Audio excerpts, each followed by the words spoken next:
Okay, it is a big moment. After a year of working on my book, it is here.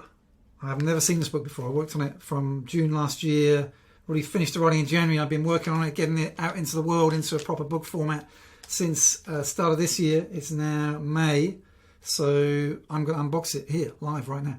And I note that right over here on my bookshelf is a space I've been holding for this book in that white section, because the cover's going to be white. So without further ado, let's open this book up and see it. Here it is. Never seen this before. Here it is. Wow. Look at this. Okay. Here we have it.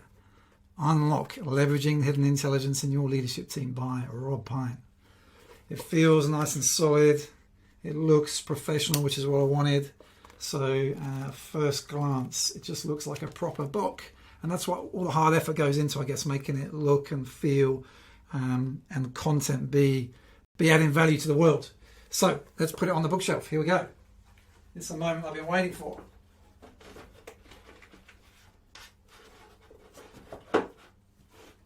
There it goes. I've put it, I've got one more copy as well that was in that package. I've put it between Edward de Bono and Cass Sunstein, who are two writers that really kind of inspired me. So I hope you two don't mind. I've put my book right between your two.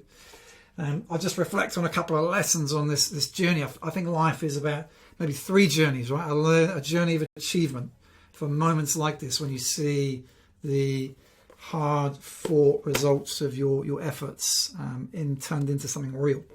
Life is also a journey of learning.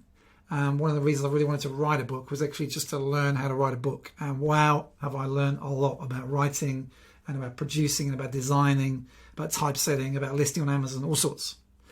And finally, I guess life is also a journey of finding the meaning around it. And this book is dedicated to a number of people, but my dad, who passed away 18 months ago, and my three daughters. So life is about meaning as well, and creating a bit of an impact, and just a small little ripple in the world. So I hope this book makes a little ripple, and I'll put a link on the video if you want to go and find more about it. So thanks for watching, and look forward to seeing you soon.